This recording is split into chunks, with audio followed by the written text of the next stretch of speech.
Hello everybody, welcome to BilisummaaShow with Woyesa. I'm doing another video for Andargachew Tsege, who was detained over there in Yemen since June 23rd. He was detained at the airport when he was transferring to Ethiopia. That was his destination.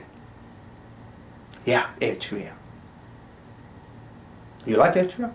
I don't know. I don't recommend you go visit Ethiopia. I don't recommend you go live in Ethiopia. Let's just make it simple, short, as simple as that. Moving along, Andargachew Tsege was detained in Yemen since June 23rd. And if you want to help him release from Yemeni custody, again at the bottom of this video, more information is available.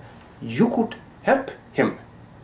A lot of people is really concerned about Andargachew Tsege. A lot of people are afraid he may end up in the hands of Tigray government based in Shagar, Oromia. You are watching BilisummaaShow with Woyesa.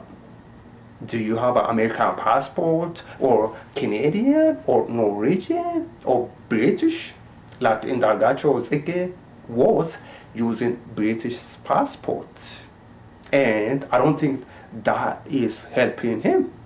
If that could help him, I think he would be released like the same day, long time ago. Obviously, he hasn't been released yet. Obviously, the British passport is not helping Andargachew Tsege at all from what we know right now. So Andargachew Tsege is going to help you, is going to need your help right now. You could participate. You don't have to leave your house. You could email to a British embassy based in Yemen.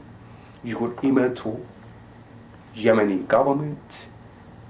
Yes, you could participate. You could do something about it. Yes, you are watching BilisummaaShow. Thanks so much for watching BilisummaaShow. Take care. Bye bye.